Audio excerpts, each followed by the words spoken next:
Assalamualaikum warahmatullahi wabarakatuh.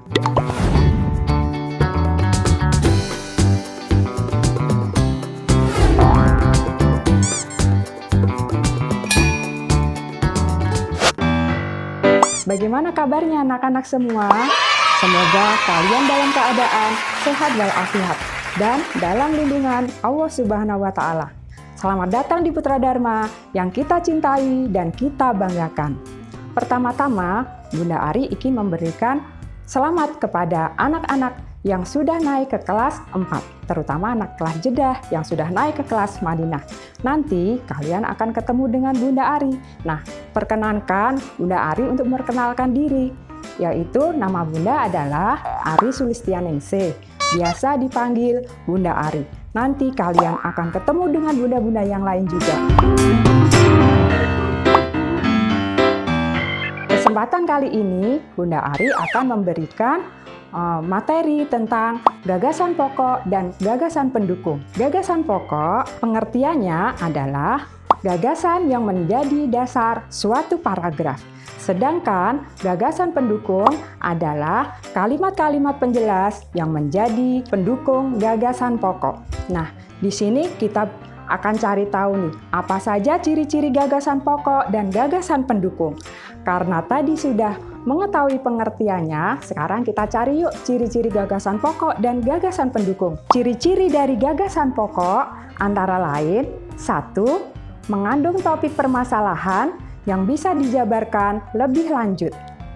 Yang kedua, biasanya berupa suatu kalimat yang lengkap susunannya dan dapat berdiri sendiri.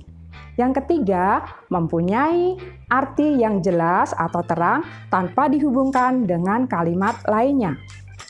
Nah, sekarang gantian, kita cari ciri-ciri gagasan pendukung. Ciri-ciri gagasan pendukung adalah kalimat-kalimat penjelasnya dalam paragraf merupakan penjelasan dari gagasan pokok. Nah, sekarang kita sudah tahu ya nak ya, apa itu pengertian dari gagasan pokok, apa itu gagasan pendukung, serta ciri-cirinya. Sekarang bagaimana kita akan menentukan langkah-langkah menentukan gagasan pokok dan gagasan pendukung. Nah, kita akan cari tahu lagi nih, langkah-langkahnya apa saja sih? Yang pertama, 1. Yang pertama langkah-langkahnya, kita harus membaca teks dari awal sampai akhir paragraf dengan cermat atau teliti. Yang kedua, kita menentukan kalimat utama.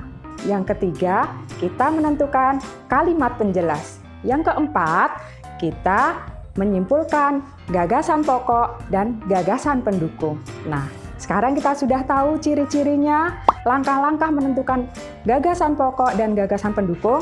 Sekarang Bunda mau kasih contoh nih, cara menentukan gagasan pokok dan gagasan pendukungnya. Lihat teks di samping ya. Nah, teksnya berjudul Batik.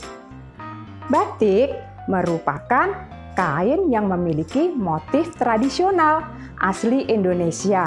Kain batik dihasilkan dengan cara dilukis atau dicetak menggunakan malam atau lilin yang dipanaskan. Kain batik berasal dari Pulau Jawa. Seiring berkembangnya waktu, batik tidak hanya ada di Pulau Jawa. Beberapa daerah di Pulau Jawa juga menggunakan batik sebagai pakaian tradisional. Contohnya batik Bali. Nah, di situ ada teks ya, anak-anak kalian baca dari atas sampai akhir. Kemudian kita cari dulu nih kalimat utamanya. Kalimat utamanya ada di mana biasanya? Kalimat utama itu biasanya ada di awal paragraf, di akhir paragraf, di awal dan di akhir paragraf. Ciri-cirinya apa yang di awal paragraf itu? Ciri-cirinya kalau di awal paragraf ada pengulangan kata, biasanya ada pengulangan kata. Yang kedua ada kata tunjuk seperti ini, itu, atau tersebut. Kalau di akhir paragraf ada kata kesimpulan seperti oleh karena itu, oleh sebab itu, jadi. Nah, jadi kita lihat teks sekarang ya, ada batik. Batik di kalimat pertama ada kata batik. Di kalimat kedua ada batik juga, berarti ada pengulangan kata. Nah, di situ berarti ada gagasan pokok yang terdapat di awal paragraf. Nah, jadi contoh tadi, gagasan pokoknya adalah di awal paragraf. Nah, setelah itu kita cari kalimat utamanya sudah ketemu, yaitu batik merupakan kain yang memiliki motif tradisional asli Indonesia. Itu merupakan kalimat utamanya. Nah, sekarang kita cari nih kalimat penjelasnya. Kalimat penjelasnya antara lain seperti kain batik dihasilkan dengan cara dilukis atau dicetak menggunakan malam atau lilin yang dipanaskan. Itu kalimat yang pertama ya, dari kalimat utama. Jadi kalimat utama itu bisa lebih dari satu kalimat. Ya, jadi yang pertama, kain batik dihasilkan dengan dilukis atau dicetak menggunakan lilin atau malam. Sedangkan kalimat yang kedua, kain batik berasal dari Pulau Jawa. Yang ketiga, seiring berkembangnya waktu, batik tidak hanya ada di Pulau Jawa. Beberapa daerah di luar Jawa juga menggunakan batik sebagai pakaian tradisional. Itu merupakan kalimat penjelas yang ketiga. Jadi, di teks ini gagasan pokoknya adalah batik merupakan kain asli Indonesia. Kita simpulkan seperti itu ya anak-anak.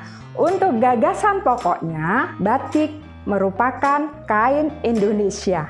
Itu ya anak-anak ya, disimpulkannya. Untuk yang gagasan pendukungnya, yaitu ada satu, cara membuat batik. Yang kedua, asal dari batik, asal tempat batik. Yang ketiga, persebaran daerah batik. Nah, mungkin mudah bukan anak-anak mencari gagasan pokok dan gagasan pendukungnya dari sebuah teks?